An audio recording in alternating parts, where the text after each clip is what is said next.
give hostages to fortune. So they didn't have to ask me. They knew where I was. But do you think they should have? I mean, as a non-lawyer, it seems to me obvious that the president would want to sit her down and say, you know, here are the important questions that might be raised on the Supreme Court. What do you think of them? Why? But everyone pretends or says that that's somehow verboten. You're not supposed to do that. What do you think of it? Well, I think it's ridiculous because the president is not supposed to ask the nominee, but the senators all drill the nominee endlessly about his or her positions on various issues. Why the senators should be allowed to do that and the president shouldn't be, I don't know. But I wish the president wouldn't ask her, how will you vote on this case, but try to ask her, what materials do you consider relevant to deciding this case? Yes. Well, a fascinating point brought up this morning by Charles Krauthammer in his column in the Washington Post. He says that for 4 years, Myers has been immersed in the war and peace decisions while working at the White House, questions of prisoner detention, prisoner treatment, war powers, etc. And he makes the point, if she does reach the Supreme Court, she'll have to recuse herself from judging the constitutionality of these decisions because she will have been party to making those decisions. She won't be able to weigh in on these vital questions of American life. Is that true, do you think? I'm not sure that it is true.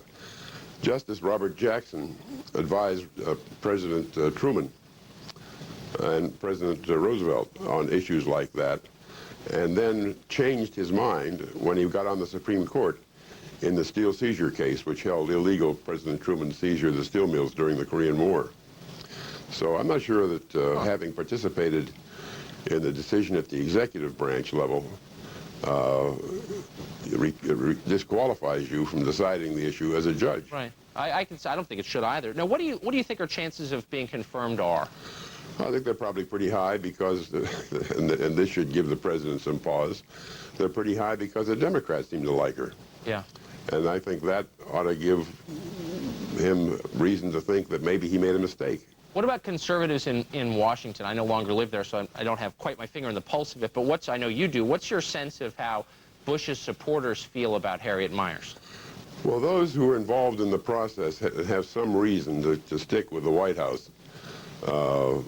Not because they believe what the White House has done is wise, but they can't jump overboard, are with this decision. But everybody else I've talked to ranges between disapproval and outrage. Huh, interesting. Well, I hope those voicing disapproval and outrage carry the day. I agree with you completely. Judge Robert Bork, thanks a lot for joining us. Okay. When we come back, the Archdiocese of New York siphons money from the poor, the sick, and the underprivileged to help priests kick their bad habits. A pious act or something sinful? We'll debate that next.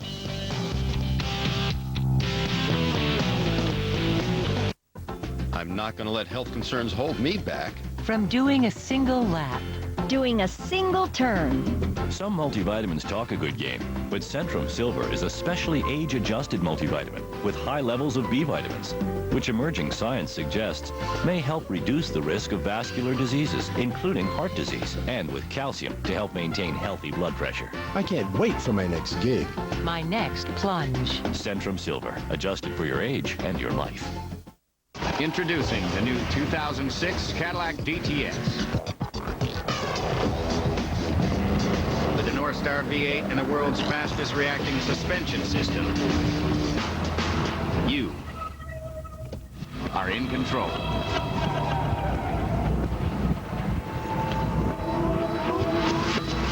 The new Cadillac DTS. Cadillac. Breakthrough. You need to get 3,000 sales packets to the trade show, print and mail the press kits, and archive 10 years of records. From printing to scanning and archiving to online ordering, turn to PIP to turn down the stress. PIP, easing the pain of business. Long ago, nature had this big idea. Bring 8 vegetables together into a single bottle.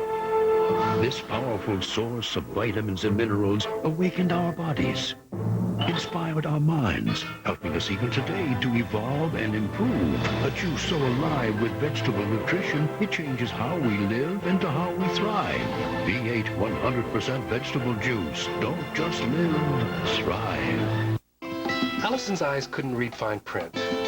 She needed a new prescription. Now my eyes see joy everywhere. They're Allison's eyes, but they're my responsibility. Right now at Pearl Vision, buy one pair of eyeglasses and get a free pair valued up to $200.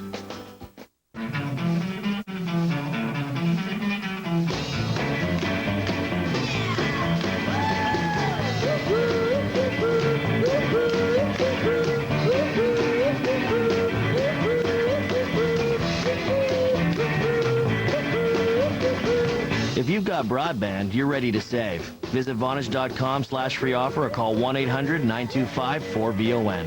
And for a limited time, get your first month free. Also available at these retailers.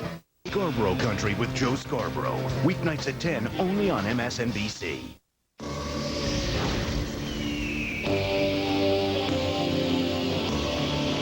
In the annals of argument, one man stands head and shoulders above the rest. Please welcome one of the great debaters of our age, professional devil's advocate and outsider from ESPN Radio and HBO Boxing from Las Vegas, Max Kellerman. By our age, you mean 30-something? No, I meant in this millennium. Oh, it's grander tremendous. than that, Max. What an introduction. Thank you. First up, the Nobel Peace Prize was announced earlier today. The winners, Mohammed El-Baradei and the International Atomic Energy Agency. You'll recall that El-Baradei has been at very public odds with U.S. foreign policy over the past several years. That alone, apparently enough for the Nobel Committee to award him the coveted prize. Actually, Max, he got the prize for, quote, his work stopping the spread of nuclear weapons. Right. No mention of Iran or North Korea. But you know, as well as I do, that the real reason he got the award was he's anti-American. That's the single criterion for winning this award these days. 3 years ago, when Jimmy Carter got the award, the head of the selection committee said, giving Carter this award was our way to kick the administration in the leg. Quote, right?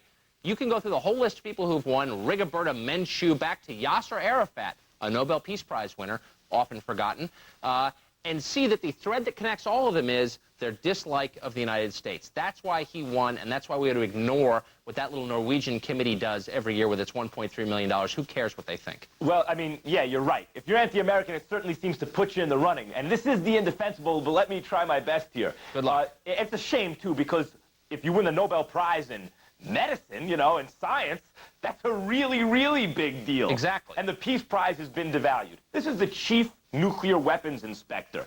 And Alfred Nobel, in his will, wrote, you know, it's to be given out. One of the criteria was for the reduction of standing armies. And clearly this is before, you know, nuclear weapons. And so nuclear weapons pose more of a threat than standing armies, it can be argued. And for someone who has worked to reduce nuclear weapons, they're eligible for the prize. Yes, but there are many people who've worked to make this world a more peaceful place, and yet it's only the ones who do that while tweaking the United States who win. And I guess my only point is this is a little fringe group of Norwegians who makes this decision, and the rest of us slavishly cover this thing like it's a big deal, like it matters, like it means something, and it doesn't. And I guess my hope is we would, next time they announce some America hater as the winner of this award, the rest of us just yawn and flip the channel. Well, yeah, in an age, though, of nuclear proliferation, I mean, that's really the scariest thing in the world right now. You're talking about terrorism. Terrorism is just a tactic. You know, exactly. We're fighting fundamentalists, but nuclear proliferation, and we've known for years now, poses a real threat to people who hate America. And so anything to stop that is good, even for America. And one last thing. The presence of nuclear weapons themselves actually might be considered good things if they belong to stable nation states, because they reduce conventional warfare and death. If you look at the number of dead. It's totally right. If we hadn't had nuclear weapons during the Cold War, we'd be speaking Russian right now. There's no question or about no one would be speaking anything. That's right. It'd be Mad Max beyond Thunderdome. Exactly. Yeah. Well, little knowledge is a dangerous thing, at least as far as the government is concerned. Agents from the Office of Maryland State Controller, in cooperation with the Washington Suburban Sanitary Commission, they have guns, believe it or not, made a big bust earlier this week.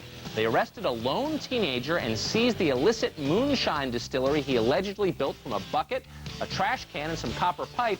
The boy told investigators he'd learned the essentials of bootlegging in high school science class and on the internet. Yet another example of law enforcement and the bureaucracy running completely amok. Here this kid is attempting to broaden his science education, basically taking his homework to the next level, right? And building what he learned about in an abstract way in science class, and he gets busted for it. They are trying to crushed this kid's enthusiasm, his initiative, his effort. It's soul-killing and it's wrong. Go catch some terrorists, is my view. It is interesting that he learns it on the internet as opposed to the way moonshine used to be learned, which is from your father / older brother. And that From that Bo and person Luke could be the Duke, same person. You know, NASCAR, I've been informed, actually started because people were bootlegging moonshine, which of course, as we mentioned, bootleg and moonshine. I don't know what that means, really. But they were bootlegging moonshine, and they were taking off from the cops. They were swooping up their cars. Yes. That was NASCAR. So it's led to some interesting American institutions, moonshine. However, using the internet to do things that are illegal is still illegal. Now, in this case, it's moonshine, but in another case, it could be building a bomb. Yeah, of course, it could be building a bomb. It could be releasing, you know, LSD into the water supply or blowing anthrax into the subway, but it wasn't. It was building a still, and it may be illegal. A lot of things are illegal, but not all things that are illegal are wrong.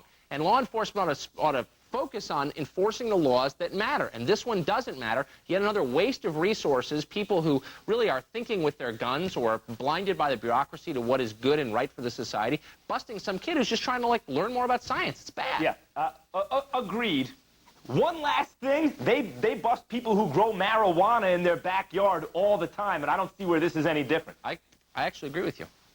Well, and the Roman Catholic Archdiocese of New York has a couple of new commandments for its priests. Thou shalt not smoke, and thou shalt not get fat. Priests who lose weight or quit smoking will now be eligible for a $500 bonus, but it's not easy money. The Archdiocese says overweight priests must trim 10 points from their body mass index. Smokers have to quit for a year to get their money. Very few may collect, but I think the whole idea is a misguided one, Max, and not just because this money might be going to the poor. That's not the point I'm making. The point I'm making is if you're running the Catholic Church of the Archdiocese of New York and your priests are smoking cigarettes or eating too much, you ought to be psyched, okay? That is the least of your problems. You've got all sorts of potential problems that could arise in their behavior that we've seen over the past couple of years. Moreover, you ought to be worried about ministering to parishioners. Who cares if they smoke? Who cares if they're fat? Those are temporal concerns. This is a church. They ought to be worried about spiritual concerns. Are people being fed spiritually? Are they going to make it to the hereafter, right? Are they going to make it into the kingdom of God? And they're worried about whether the person has a secret Marlboro habit? Come on. Wake up. Well, the Catholic Church, you can look at it as a very, very successful business. They're extremely wealthy, and one of, you know, if you run a successful business... It's a business, not a health club, though. Come on, if you see health care costs skyrocketing, and you notice that maybe as a result of the policy of celibacy or the law of celibacy among priests, that they smoke a lot and they eat a lot, and you notice that it costs you a lot of money to take care of that later on, then it's a preventive measure. I don't see what the big deal is. Well, I mean, you are lucky if that's all they're doing. And I just think they ought to spend their time and their money focusing on things that matter. And this is just another example. Maybe if celibacy wasn't one of the laws of becoming a priest, the smoking and the eating would take care of itself. Well, I completely agree with that, too. We're agreeing again. Max Kellerman. However, neither one of us are Catholics, so we're not really allowed to say that. Yeah, well, we're going to say it anyway. Max Kellerman from Las Vegas. Have a great weekend. Tucker. Coming up, Karl Rove faces possible indictment in the investigation into the leak of a CIA officer's name. Can the Bush White House survive without his brain? We'll put that question to Bill Press when we come back.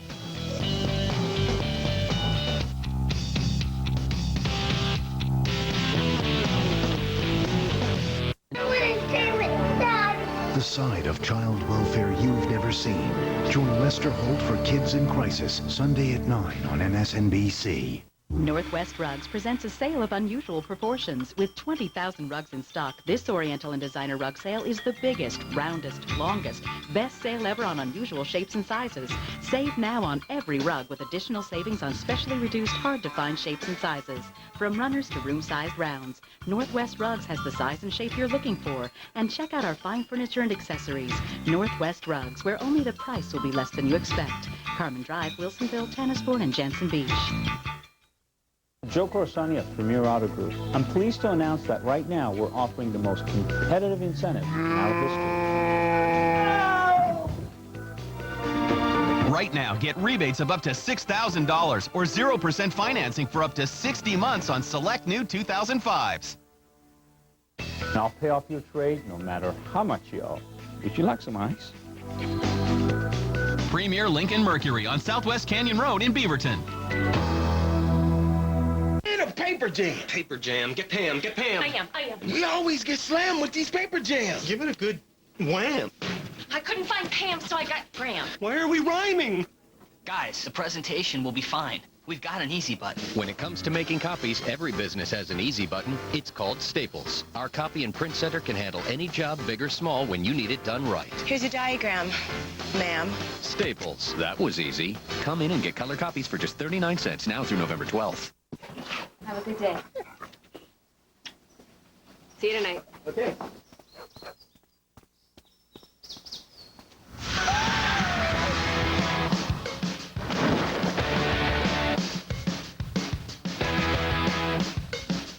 Introducing the all-new Suzuki Grand Vitara. You want more out of life? We're giving you the green light. Go. Here's a fun fact. Erected in 1963, the walnut stands 15 feet high. I'll be in the car. Go where you want with drive-free at Avis. Orca! Orca! Oh, I love Orca. I thought you loved the humpback. I recently changed my mind. But I thought we established that the orca was mine. Now rent 3 times and get a free weekend on us. Find our lowest prices at avis.com.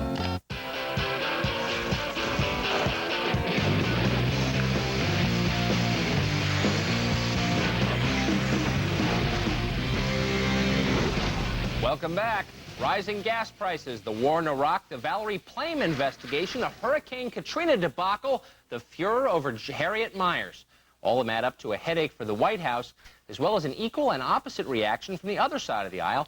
Yes, Christmas has come early to Liberalville this year. Joining us now to discuss whether bad news on the right means good news on the left, one of the great liberals of our time, syndicated radio show host and author of the forthcoming soon-to-be bestseller, How the Republicans Stole Christmas, Bill Press. Hey, Tucker Carlson, I missed the spin room. Well, you know, I do too, Bill. We can recreate it for a moment here. All right. Your column this week, smart but very twisted. Here's the perspective I think you're putting forth in your column. Go for it. That this whole Harriet Miers nomination, which has infuriated conservatives across the country, is in fact a diabolical plot by the White House to sneak in this stealth right-winger. The conservatives are pretending to be outraged just so liberals won't notice when they sneak in the Scalia clone. Do you really believe that? First, I really do believe it. You've almost got it right. I think the conservatives are either on the Bush payroll, which I don't think they are, or they're just dumber than I thought. I mean, the ones who are screaming so loudly about this, look, Tucker, Karl Rove would not have let George Bush name Harriet Miers to the court unless they knew that she was right down the line with them on all the issues. It was diabolical, but also brilliant, because they knew if they took one of those people from the conservative short wish list that they were pushing, Michael Luttig and Janice Rogers Brown and those people, there would have been a huge battle on Capitol Hill. So what they did was they put a woman in who's just as conservative as any of those other guys, but nobody knows she is. So, you know, there's nothing to grab onto. And I think the conservatives are falling for it by screaming so loud. And I think the Democrats are falling for it by staying silent. So I've got to tell you, it's diabolical. But really, I just couldn't disagree more. I think that this is probably the best thing to happen to Democrats in a long time. You have this president who's not terribly conservative himself, but was elected by conservatives, by and large, and so you got to expect he's going to appoint someone pretty conservative. Here you have a woman who's really never said anything about political issues in public. As Melinda Henenberger said the other day in Newsweek, she said, have you ever met someone who's opposed to abortion who kept that opposition quiet? No. All pro-lifers are loud about it. She's never said anything about it. So odds are she's likely to be liberal as she is conservative. This is the best you're going to get. Hey, I don't trust her, and I don't trust him, Tucker. Look, let me tell you, she's never said anything publicly, but all those hours that she spent with George Bush when she was representing him, when they were traveling together, she was cutting, I've got a picture of her in my office, of her cutting brush with Bush on the ranch. When they're sitting out on the back porch having a beer, what do you think they talk about? They talk about the same stuff you and I do. Bush knows where she is. I'd be willing to bet she is a Scalia in sheep's clothing. Wow. Well, if I can't get you excited about that. I am excited. Maybe. To see that that's a good thing for the left. Then maybe I want to know what you think of the problems that Karl Rove is facing now. He's going in for his fourth appearance before the grand jury in this Fitzgerald investigation of the Valerie Plame leak. The late-breaking news today is Judith Miller apparently has turned over notes that she just found, reportedly, from a conversation she had with Scooter Libby, that's, of course, Vice President Dick Cheney's chief of staff, and she's turning those over to the prosecutor. Don't you wish, as much as this might be the end of Karl Rove, that this was a debate about policy or ideas? Don't you sort of feel a little bad that your side is winning on essentially what is a technicality? Oh, Tucker, let me tell you something. You know, I'm a liberal, right? I don't wish ill of anybody, but I can't wait to see Karl Rove frog marched out of the White House alongside of Scooter Libby. I think what these guys tried to do is they tried to swift vote Joe Wilson by going after his wife, and they got caught. And, you know, Patrick Fitzgerald has stayed on the case. I think it's going to be hugely embarrassing for the Bush administration. But, Tucker, you got to add to Karl Rove and Scooter Libby, you got to add Bill Frist and Tom DeLay and David Safavian and Jack Abramoff. They're going to have to build a whole new wing of the Lewiston Federal Prison. Apart from Safavian and Jack Abramoff, both of whom are accused of pretty heavy-duty crimes, and neither of whom I would even think of defending ever in public or private. The other things are pretty small potatoes in my view, but still the question remains, well, isn't it better for America to have open, out in public debates about issues like, I don't know, health care or abortion or the death penalty or the war in Iraq or whatever divides the two parties, rather than this kind of war of attrition by prosecutor that's been going on for about 10 years? Well, first of all, I disagree on Tom DeLay. Tom DeLay, on this latest charge, could go to life in prison for what he's accused of, for that money laundering. That's not penny ante stuff. That's pretty serious stuff. But look, Tucker, back to the Karl Rove thing. It is a major policy thing, and I'd love to have that policy debate. Why didn't we, before the war, and I know you've come out and said you thought you were snookered on the war, why didn't we have the policy debate about what exactly was Saddam Hussein up to? But instead, when Bush claimed in the State of the Union he was up to buying that yellow cake from Niger, and Joe Wilson said that was a phony claim, instead of proving their case, they went out to destroy Joe Wilson by outing his wife. Well, I'll tell you why we didn't have I'll tell you why we didn't have a debate. Cowardly liberals. There were a lot of liberals who were opposed to this war who, because they were afraid to say so in public, didn't bring it up. And so we got this war with virtually no debate. The opposition was silent because they didn't have the courage to come forward. Well, I don't disagree with that. I think there were a lot of cowardly Democrats. There were Republicans that went along with the Bush administration. They refused, you know, they just lockstep, right? Democrats, you're right. They were afraid of being accused of being soft on terrorism or soft on un-American. And then I'll tell you what else, Tucker. The media just swallowed all the lies of the Bush administration and regurgitated them, and there we go. We got the war in Iraq. Now, finally, I want to tell our viewers something they may not know about you. You were, for a time, a Catholic seminarian. You know a lot about the Catholic Church. 10 years, Tucker. 10 years. 10 years. In Switzerland, as I remember. Well, not all of it in Switzerland, but Switzerland and this country, I was in the seminary studying for the priesthood for 10 years. That's amazing. Well, what do you think, then, of this announcement today that the Vatican will allow self-described gays to become priests as long as they have been celibate for the preceding 3 years? What does this mean? How do you prove someone's been celibate? Is this a good idea? Will this reduce the number of molestations that seem to have been going on in the church? All right, well, I guess I say this. First of all, I think a gay person can take a vow of celibacy and keep it as much as a straight person can. But I think they're avoiding the issue, Tucker. The issue to me is, why is this vow of celibacy still around? For the first 1,000 years, priests were allowed to get married. Second 1,000 years of the church, they weren't allowed to get married. I say, let's go back to the roots. I mean, St. Peter was a married man. Most of the apostles were a married man. If you believe the Da Vinci Code, Jesus was a married man, and why not? So I think the answer is, I think they're avoiding the real issue. The issue is they ought to allow priests to get married and have families, and I think they do a better job, and there'd be more of them. I absolutely couldn't agree more. I think the Da Vinci Code's a piece of garbage, but everything else you said I think is totally right. Bill Press! Hey, Tucker, good to see you, Former seminarian and now author of The Republicans Who Stole Christmas, forthcoming soon. Look for it. Thanks, Bill. All right, Tucker, see you. Still ahead of the situation, so you say winter is your favorite season. Why don't you get back to me around February? The editor of the Farmer's Almanac joins us with a cold, bleak forecast. Next.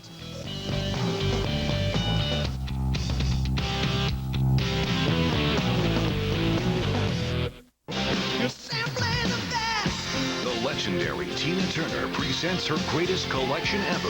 All the best, the hits.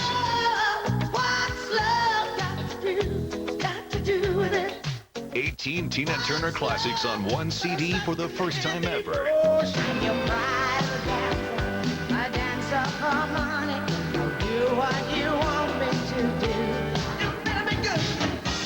Turner, all the best, the hits, the all-new collection spanning her entire career.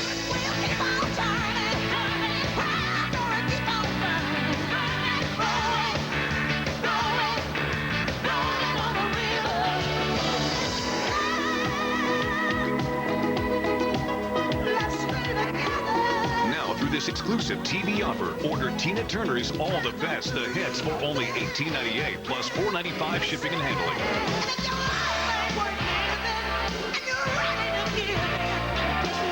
Tina Turner's biggest hits, all 24-bit digitally remastered.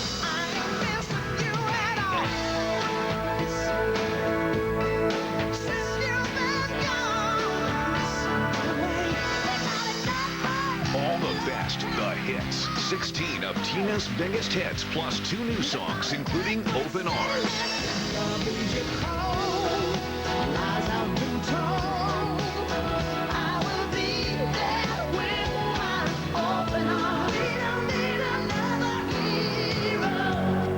The spirit, the voice, the legend. Tina Turner, all the best, the hits.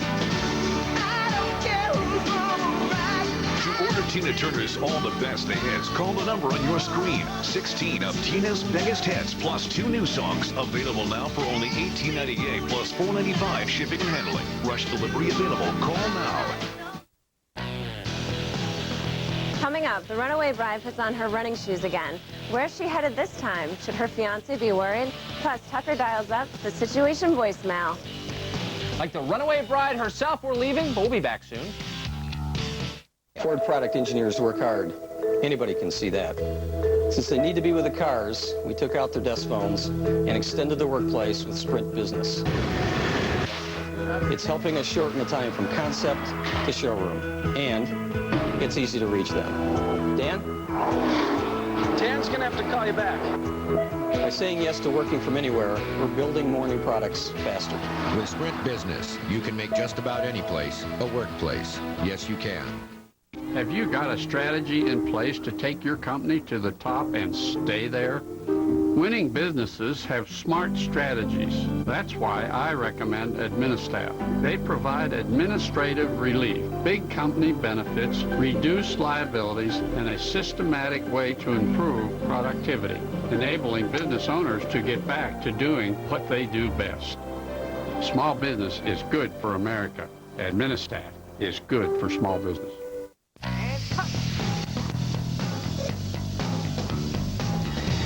Welcome back. The editors of the Farmer's Almanac have been predicting the weather since 1818. The book uses its famous, if mysterious, formula to give a full year's forecast of conditions across the U.S.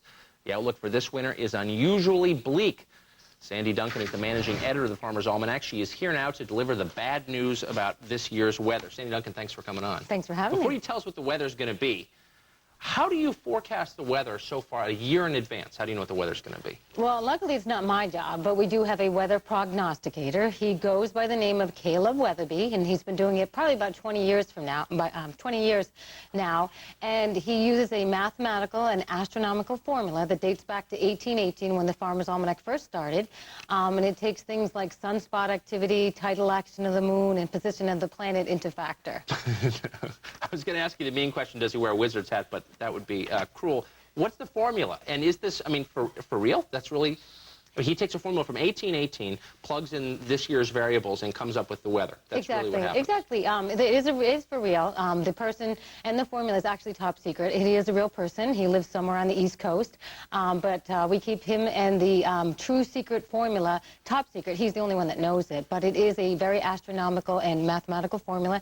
And we look at these things, and we have for years, and we're pretty darn accurate every year when the Farmer's Almanac makes its long-range predictions. So all this stuff about Doppler radar and up to the second weather forecast, I get them on my cell phone, all a crock. You just need the formula.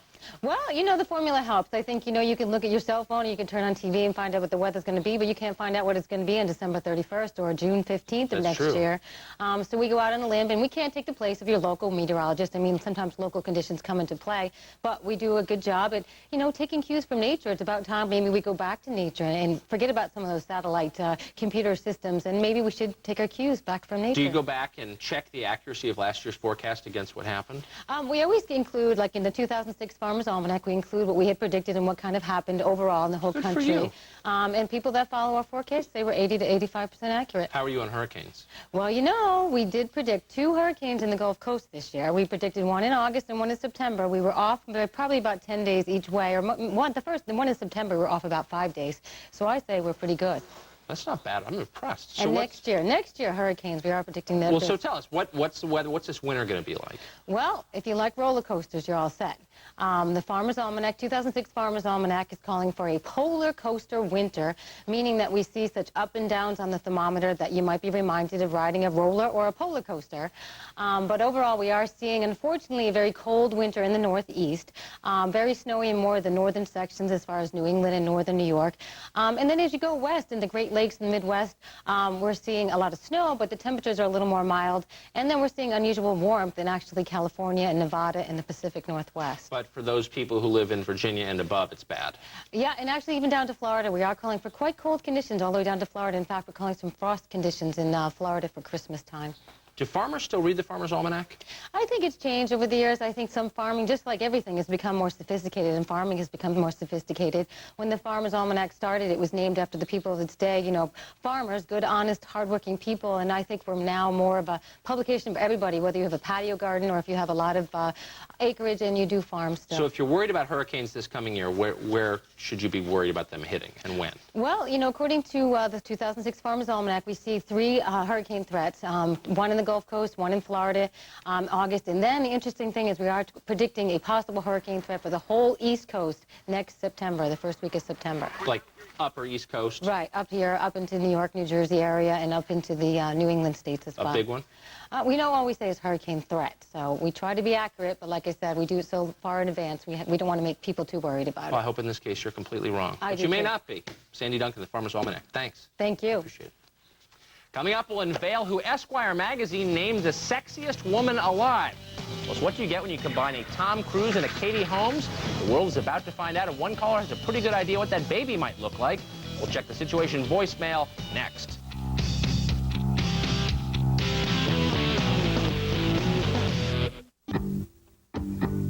New Promise Buttery Spread helps maintain a healthy heart when eaten instead of butter or margarine. And now it also has heart health essentials and no trans fat. No wonder hearts are beating louder. New Promise Buttery Spread, taking your health to heart.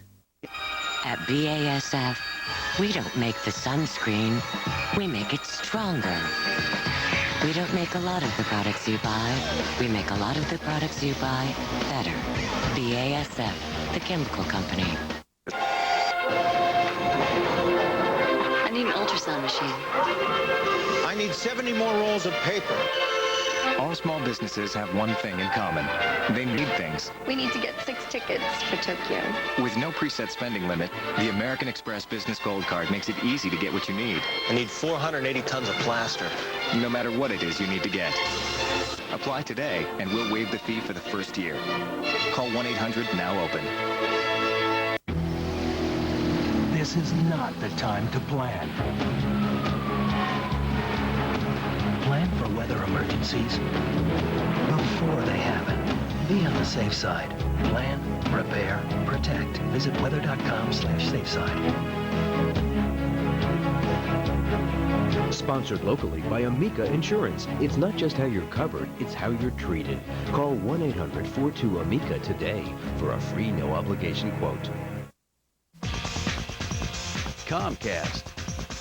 Pay-per-view. On October 8th, it's the rematch of the greatest lightweight fight ever. Diego Corrales versus Jose Luis Castillo. Their first bout was an epic war. Left hook by Castillo. The fight of the millennium. What a combination by Corrales. One of the greatest fights of all time. Unbelievable action. Can you handle it again? Don't miss all the drama and action. Live October 8th. Call Comcast now to order. Fiber optic broadband network. Connecting more people to gaming, video, music, and each other. My job? My job, make the network even stronger. Faster, more powerful. With our growing team of experts, we're building the only large-scale, fully fiber optic network in America. To deliver the next generation, phone, internet, and TV. I'm proud. I'm proud. I'm proud. We're proud to be Verizon. Our people, our network.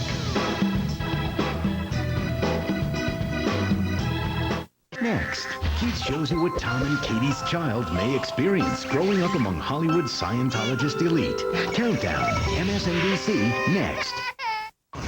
You heard it first on MSNBC. Is she the most qualified person? Clearly the answer to that is no. Now the backlash over Harriet Meyer's nomination is igniting a political firestorm. Chris shows you why so many Republicans are now readying for a battle within their own party. Hardball, MSNBC Monday at 7.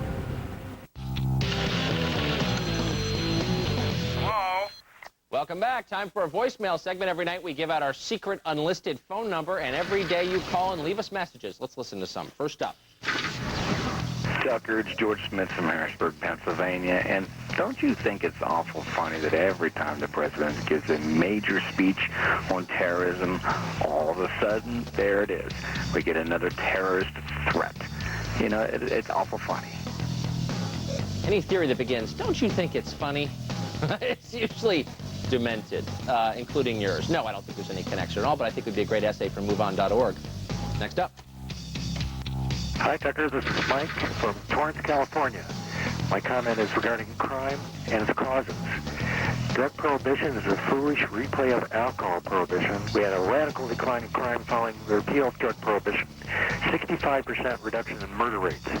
Anyway, please look for another place for the cause of crime. Thanks, Tucker. Love the show. Bye. Well, I mean, obviously, I agree. I'm against criminalizing drugs, generally. I mean, I think that they ought to be illegal in most cases. Drugs actually aren't that good for you. Officially illegal, but mostly unenforced. Let people do what they want until they're bothering other people. Kind of my theory on life. Next. Barbara Hemmerling, San Bernardino, California. My message is I don't know why they don't put the 55-mile-an-hour speed limit back on due to the gas problem. It also saves lives. Thank you. Well, they don't because people don't want to drive 55 miles an hour. And until you're paying for my gas, you're not allowed to tell me how fast I can drive. Unless, again, I'm hurting other people. But people have a place to go. No offense, Barbara, maybe you don't. But a lot of us do. You want to get home after work and see your kids, see your family, right? Do something else. And you want to get there quick. You don't want to wait around going 55 miles an hour. People hate the 55-mile-an-hour speed limit. And if they're paying for the gas, and most people are paying for their own gas, they ought to be able to burn as much as they want. That's what the market is all about. Next up. Hi, this is Lisa from Michigan. With the whole Tom and Katie thing and the Scientology thing, I cannot get Rosemary's Baby out of my head. And I truly hope that Katie Holmes does not suffer from postpartum depression because she's going to be in a lot of trouble. Well, she won't be able to talk about it, apparently. Under the rules of Scientology, you have to be perfectly quiet, shh, for the first week after giving birth, and even while giving birth. That's a lot to ask, I think, of any birthing mother. But I believe in hope, Lisa. I believe that this child, though apparently, supposedly, allegedly the product of Tom and Katie, can grow up to be sane and normal and not affiliated with any crypto religion at all. I believe that this child can do better. So, you know, I'm in favor of their having a child. Just, it could be a huge improvement. Well, let me know what you're thinking. Call anytime. The number 1-877-T-Carlson. That's 877-822-7576. Still ahead. Look out. The runaway bride is on the move again. What's she running from this time? We'll tell you when we visit the cutting room floor. We'll be right back.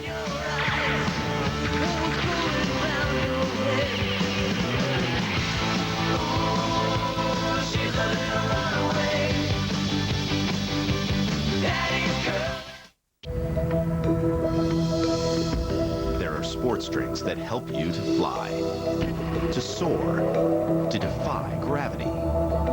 But who's there to help when you hit the ground? To promote healthy knees and joints, one company wanted to make a drinkable dietary supplement. They turned to Cargill, where scientists created a good-tasting liquid form of key ingredients, resulting in a solution for healthy joints that's easy to swallow. This is how Cargill works with customers.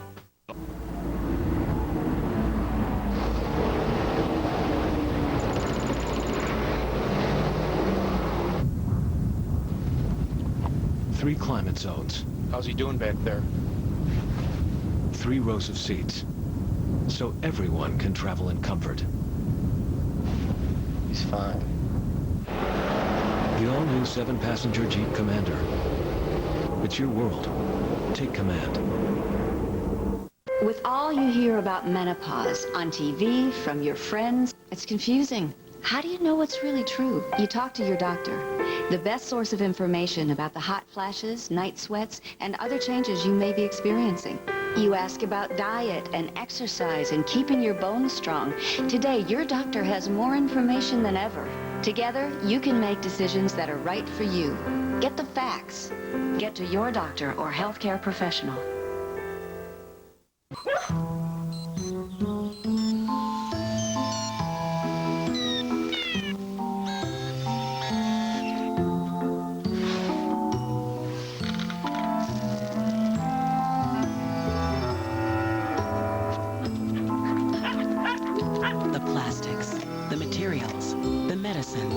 Things that make modern life modern come from one place, chemistry. Learn more at AmericanChemistry.com.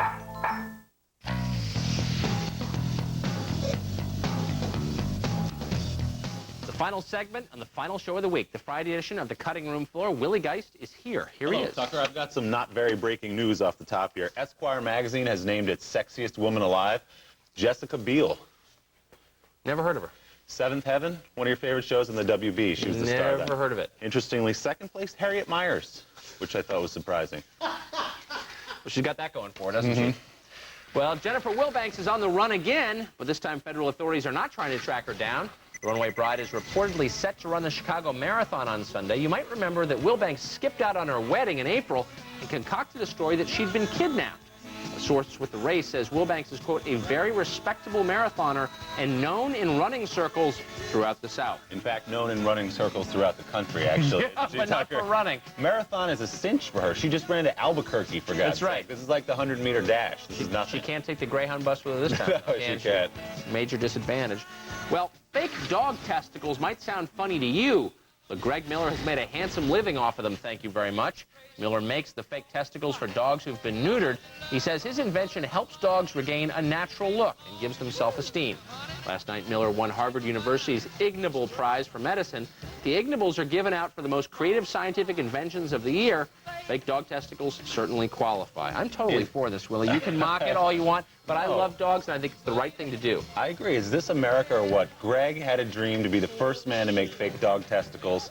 He saw it through. It's Neil Armstrong. It's apple pie. You've got a dream. You've come to the right place, gang.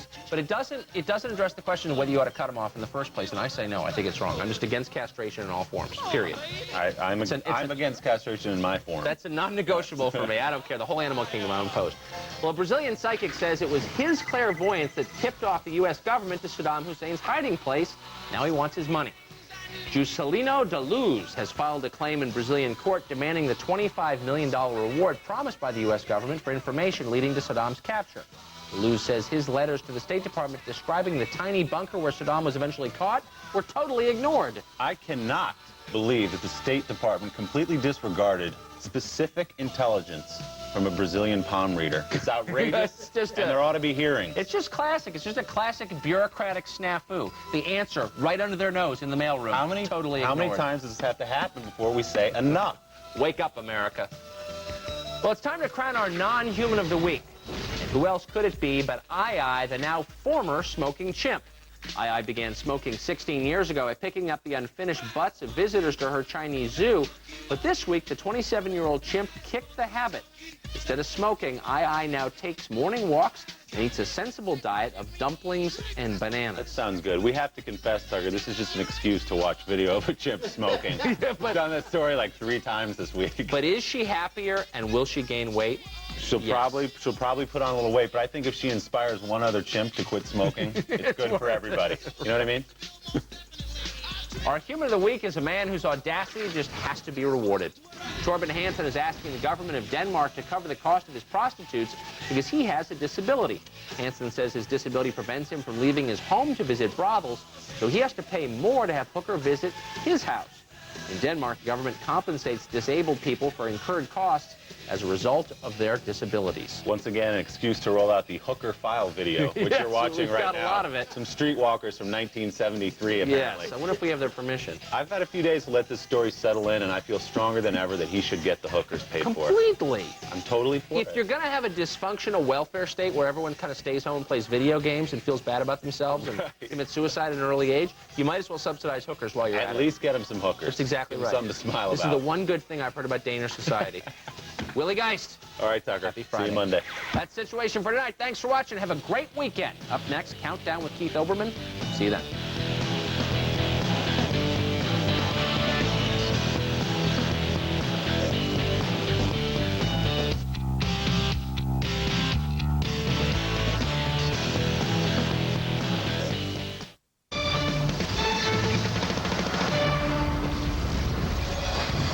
Which of these stories will you be talking about tomorrow? The New York terror threat, day 2. One hoax, but no attack. Homeland Security still dubious of the threat's source, but Mayor Bloomberg says, I think we did take the appropriate action.